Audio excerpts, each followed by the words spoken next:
What's up? I'm Troubleshoot. It's Thursday, the 2nd of October, and in this quick video, I'll be showing you this week's brand new Rust skins, checking them out in game, and of course, speculating about price in the future. There are some Twitch drops coming up as well as one exclusive one, so make sure to check that video down below as well. So without further ado, let's begin. Flicking over to the Steam Rust store, here you can see the 12 brand new skins this week. We've got some seriously exciting things here, and if you haven't spotted them, here they are. First of all, we have two plushies, which are similar to the Pookie Bear that you can place down in-game, the Cancer Research UK plushie for $4, and the Ronald McDonald House Charities plushie for $4 as well. By purchasing these two skins, you'll be donating to charity, which is great. Then, for the first time ever, we've seen not one, but two bed skins, which we've never seen before up until this point. They've just been added to the skin possible pool. For $2.50, the Cargo Heli Bed, and for just $2, the Tropical Bed over here. Again, we'll see all of these in game in just a moment.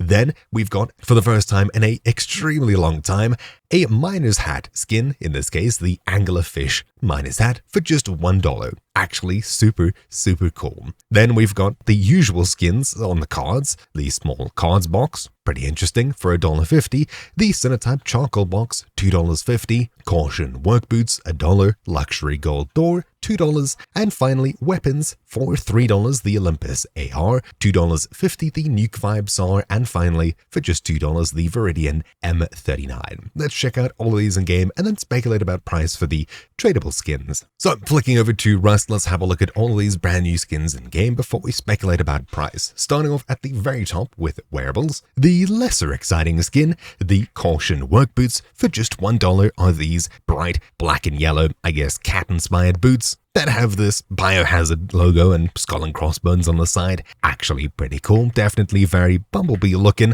a rather unique skin, although definitely not the darkest by any means. They don't glow at night or anything like that, they're just obviously not that camouflage at all. If we flick over to nighttime, as you'd expect, there's absolutely no emissions of any kind, no glow, no nothing. They vanish, which is pretty good to see. Then moving on from here to a very exciting item. At the very top, we've got this over here, the Anglerfish miner's hat. This extremely cool miner's hat skin, one of the only few miner hat skins, making the total just 4, is actually a super creative take on what exactly is going on here. Obviously, the Anglerfish has a light hanging in front of its face, so that's exactly what we've got going on here. This is definitely one of the coolest skins that I've seen in a while. It's super creative, and of course we'll flick over to nighttime in just a second, but if you want to prowl the depths and scare away your enemies, this is a pretty good choice. If we flick over to nighttime, obviously nothing glows as of just yet. However, if we plop in some low grade and hit go, you can see that the light flicks on at the front and we can see a bit more of what's going on. You can see the teeth, the eyes glowing and things like that, as there's a small bit of emission coming off the light in the front, illuminating just a little bit of yourself. It's just enough to show the teeth and the eyes, which is actually super threatening. I absolutely adore how this skin looks, and from the front / most of the side, the teeth on the bottom half of the front, I guess, light can or whatever it's supposed to be, do sort of blend in with the teeth behind, making it appear like it actually is hanging across in front of an anglerfish. Back to daytime, yeah, this is a super cool skin, although obviously its use will be somewhat limited. If you ever pass by Oxums and find yourself one of these, slap it on, and there you go.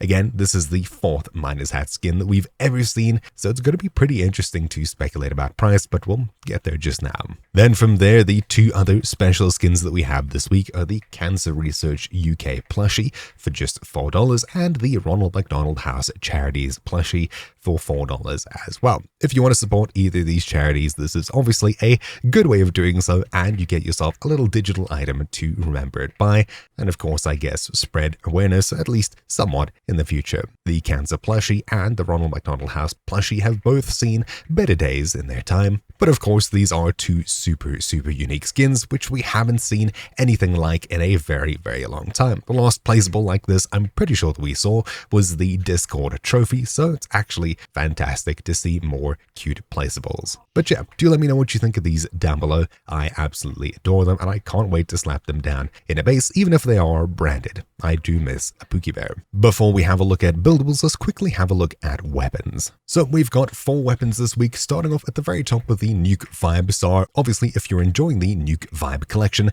then here you have yet another addition to it. This is a short SAR variant, and it's very bright red and yellow. Nuke Vibe. I actually do like this skin compared to previous Nuke Vibe skins. It's a lot less, I don't know, it just seems to come together a lot better. And in my opinion is one of the better looking Nuke Vibe skins, even if things haven't been too good in the Nuke Vibe collection as of late. With a beautiful red front iron sight, we'll have to see what this thing looks like at nighttime. Having a look at the play side, it's roughly the same as the other side. It's just that we've got yet another Nuke Vibe / nuclear icon on the bolt over here of the SAR, and finally at the very back we've got yet another one over here. If we flick over to first person, you can see this short SAR variant in all of its glory, actually pretty good looking, and this is what the iron sight looks like. You can see that a bit of it has been trimmed away at the back. You can see a bit of weird stuff going on there, but if we scope in and compare it to the usual default skin, that looks like this. You can see that quite a bit has been taken away, giving you a bit more visibility,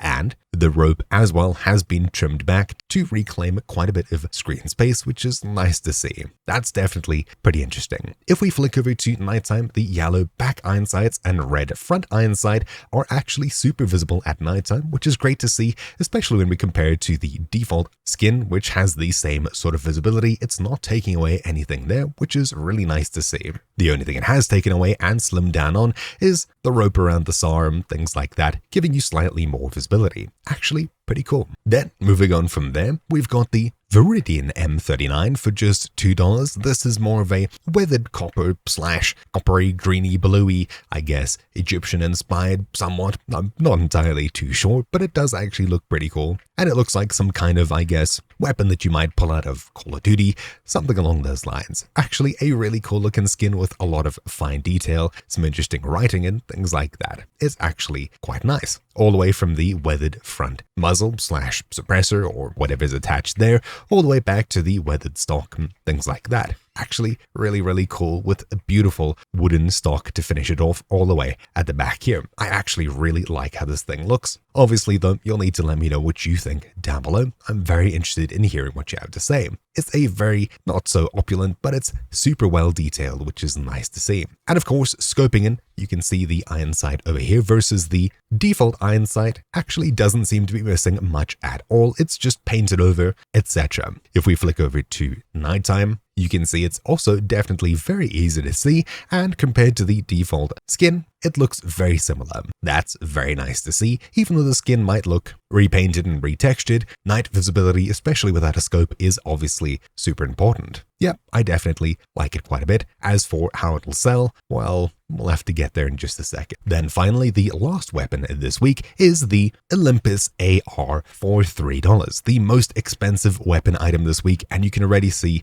something on the front iron side has been played with, but we'll get there in just a second. Most of the body has this marbly golden texture across it. I'm not too sure what it's supposed to be, and it goes all the way down to the wrap around the mag. While it appears to be more of a solid material, it's obviously been wrapped around something, so I'm not exactly too sure what it's supposed to be. The white does look a bit fabricy, which is interesting, but overall this more opulent AK is definitely a more interesting looking skin, and giving you a closer look, yeah, it looks like some kind of fabric, but I'm really not too sure what it's supposed to be. Maybe it's a sticker that wasn't pulled off all the way. If we have a look from the player's view model, you can see the back of the stock that's been taken off actually does look really cool with this black and gold material, and at the very back we've got this skull as well, worn into the material or whatever's supposed to be stuck on top of this golden body AK. If we have a look down the iron sight, you can see there's quite a bit missing here. We can just barely see a bit of the front iron sight still there with that ring, and we've got a super nice, very obvious red front iron sight. If we flick over to nighttime, you can see that the skull at the back is incredibly visible, as well as the front dot on the iron sight, making it super easy to find the center of your screen. This is actually really overpowered in my opinion. And of course, compared to the default AK, yeah,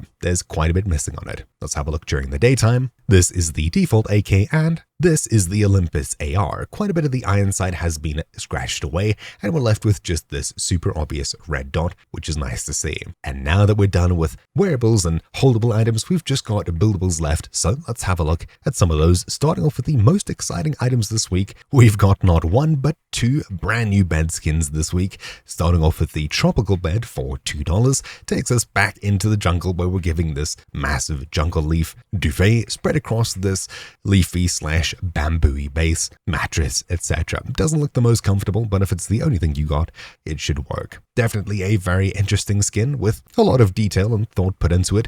It's not just a repeating material, which is nice to see. It's actually super creative for one of the two first ever bed skins accepted into Rust. I definitely do like what's going on here, and if you're a jungle base enthusiast, this is going to be a complete no-brainer for you to grab. Obviously, besides being one of the two first bed skins, again, it's going to fit in super well with any Aztec-y, jungle-y type base. If we have a look at the front side over here, you can see what that looks like. And finally, from the top, really not sure what angles I need to give on this, but there you go, that's what this looks like here. And if we flick over to nighttime, obviously being a leaf, there's nothing glowing about it unless it's on fire, so it completely vanishes, which is expected. Then moving on from here, we've got the cargo heli bed, which is actually super exciting. I'm definitely a massive fan on this. I've collected the cargo heli armored door and things like that, and this is yet another nice addition to that. We've got quite a bit of transparency, which is interesting to see. I'm not too sure where this could be used and or abused, but most of the mattress is a see-through wire mesh material, and the bottom half of the bed is this solid elite lootable crate lookalike that you might see inside of different monuments. This super orangey bed will fit along with the Pilot DLC orange box and things like that. Actually a pretty interesting color to have. The green is very nice, and spread across it, we've got some interesting details. Besides probably numbers and things like that, we've got a printed out photo of the oil rig, a photo of cargo, as well as the cargo heli and heavy over there, and just underneath the duvet over here, we've got the crate that's dropped by it right over here with crate and two up arrows written underneath it, just in case you couldn't figure it out. All the way over here on the pillow, we've got a couple of, not sure why it's not focusing there, but heavy and just normal scientists. Actually pretty cool, really, really cute. Wouldn't mind this sort of thing IRL. And finally, we've got this light bar by the headboard, which if we flick over to nighttime, as you'd expect, it does actually cast light onto it in a very tasteful way. I like the way that the 3D effect here is applied. Only certain bits are illuminated, though obviously it's not actually illuminating any light onto the environment and things like that. It's actually really well thought through and very tastefully done. I'm a huge fan of 3D when it's done especially well. So yeah, that's actually really cool to see. And with that, we've seen the two brand new skinnables this week, which we've never seen one of before. Moving on to the last three items this week, we'll go to the luxury gold door, which actually is a wooden door. I thought this was metal at first glance, but there you go, it is a wooden door. We've got these two golden snakes across this burnt / very dark wood. I like the difference in colors there. It's rather interesting looking, and I guess if you're into snakes or line drawings like this, if we flick over to the back side of this, you can see the tail end and of course the underneath of the snakes that are wrapped around onto the front. Let's see, do they actually match across the top and the side?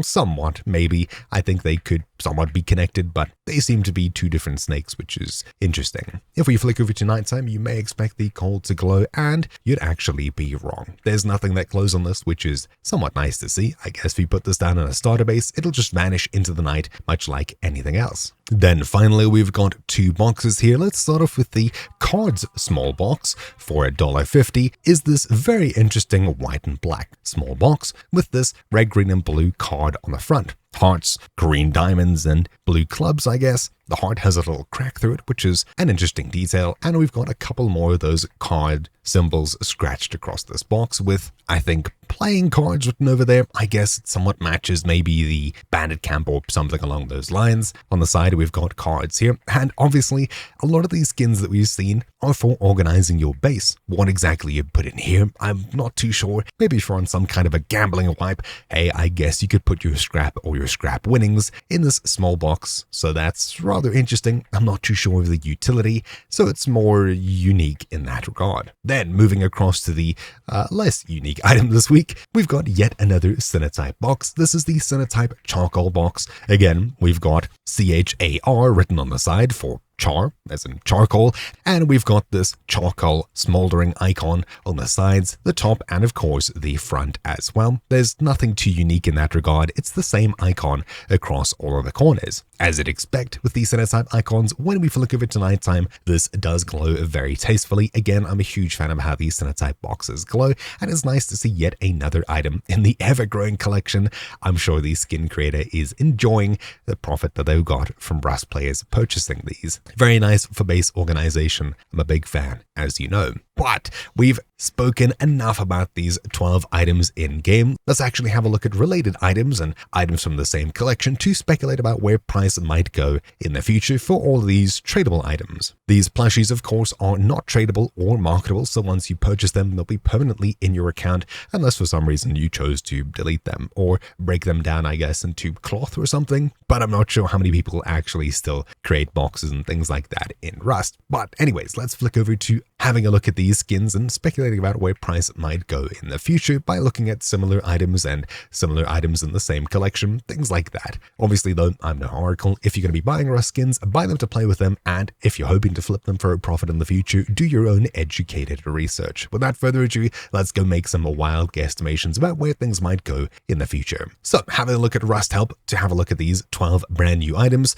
minus of course the 2 plushies over here which aren't marketable in any way, and the most popular items by far obviously are the brand new bed skins. Winning by a landslide, the cargo bed Heli in just roughly 3 hours has already sold over at least 10,000 times, which is super interesting to see. This is one of my favorite items this week besides the anglerfish miner's hat. Then selling over 7,400 times, the tropical bed, Sinotype Charcoal 7,300. Behind that, angler's fish hat 7,000, small cards box, a huge jump down to 5,000 sales, Olympus AR 4.5, jumping down again, luxury gold door almost 2,900, Nuke Vibe SAR 1,700, Veridian M39 1,600, and finally the caution WorkBoots being the least popular item this week, selling just about 1,300, almost 400 times. Obviously, we don't have any idea what the bed skins might go for in the future. The cargo heli bed is part of the cargo heli collection though, and a lot of these skins have gone down in value quite a bit, which is rather sad. I'm definitely enjoying the armored door, the barricade, and things like that, but we cannot base any estimations off of anything here, as it is again a completely brand new skin. Do let me know what you think these skins will go for in the future. Obviously, as they're the first skins in their type, it could be quite a bit. Of course, that being said, we hope it's not going to land up like backpacks, where there's a ton of Twitch drops and things like that, maybe dragging down value. Then the tropical bed, again, isn't part of a collection, I don't think. It does say one other skin. No, that's just the bed skin. Yep, super unique and on its own for the most part. Moving past those 2 anomalies, the Sinotype Charcoal box is part of the ever-growing Sinotype collection, and most of the things here are quite green. Usually these skins drop just a tiny bit in price the week after they go on sale and shortly after they start gaining quite a bit, obviously with the most expensive one being the first item that was sold here. Over time, I'm pretty sure more and more of these have been selling, so yep, there you go. It's obviously continuing along with that collection. Then the anglerfish miner's hat is one of 4 miner's hat skins, with the last 2 items being added in 2017 and 1 in 2016. It's completely impossible to guess where this thing will be going in the future, but if we say maybe have a look at the ice picks, basically everything added here was from 9-ish years ago, some of them going back 7 years, with the first items breaking that streak. Moving from 7 years ago to just 3 months ago, the Impact Protocol salvaged ice pick. They didn't see too much success, though obviously a lot of the older ice pick skins have been doing really well for themselves. Will we see something similar with the miner's hat this week? I'm not too sure, but the first items that were added back to this skin type definitely didn't see any success, and even the newer ones after that, the Ice Salvage Ice Pick was the only one roughly keeping its value since it was released about 2 months ago. I hope that the miner's hat doesn't go in that direction, but it definitely possibly could. Then the small props collection has expanded to the small cards box. Obviously much less, I guess, reason to have it in your base. Fuel, diesel, meds, sure, but cards, I'm not entirely too sure what you're supposed to be putting in here.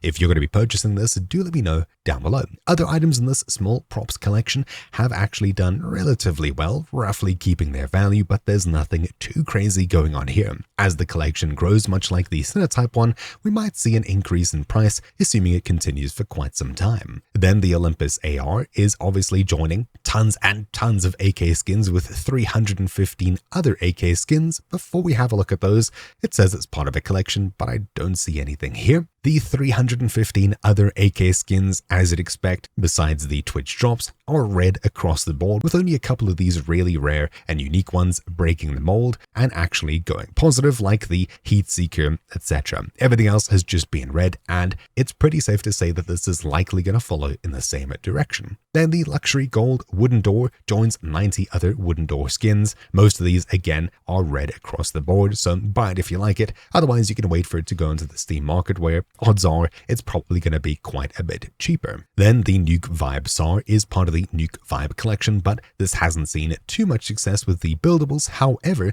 the Nuke Vibe AR has gone up 73%, which is rather surprising since it was released last week. That being said though, as it was released just 7 days ago, it's probably only been on the market for just a few hours, meaning this price is going to change quite drastically within the next few hours to days, so you'll need to keep your eyes on the other Nuke Vibe AR in order to make a better educated decision to guesstimate where this might be going in the future. Much like the AR, it's red across the board except for the Heat Seeker, and everything else, yeah, as you'd expect. Definitely quite a gamble going for that one. Then the Veridian M39 isn't part of a collection. However, there are only 14 other M39 skins. Of them, most of them have lost value, except for the very old ones from 2019, all the way through to the Abyss M39, which was released again last week. So the price is very difficult to base anything true off of. It definitely does not look positive at all for this M39 skin. Then finally, the Caution WorkBoots are joining 88 other skins, and they are part of a collection. This very yellow collection has seen a lot of red across the board, except for the work pants and hoodie. And the road sign armor set over here, most of the buildables and weapon items have lost a ton of value. So as for whether the boots will actually go up in price, I assume they'll somewhat follow the Caution hoodie, work pants, and maybe get a taste of the road sign armor set over here. But for the most part, I have a pretty good feeling about these, but obviously I'm no oracle. Then finally, obviously we've got the two plushies here, which aren't marketable at all. I definitely do like how they look, and if you like supporting charity, hey, there you go, you get a brand new item for supporting both of these charities. I'll definitely be picking them up for that reason, and the fact that, well, it's nice to have a Pookie Bear skin. So yeah, with that, we've covered every brand new item this week. That has been quite a bit of yapping. Hopefully I didn't bore you too much, but if you did enjoy this video, slap a like, and make sure to check down below the next Twitch drop session, which is the Twitch Rivals drop happening on October 8th, and make sure to watch that video as there is a very exclusive drop that you can only collect for just a few hours. Anyways, hopefully you found this video useful. If not interesting, thank you all for watching. Let me know what you think down below, and I'll see you all next time. Ciao.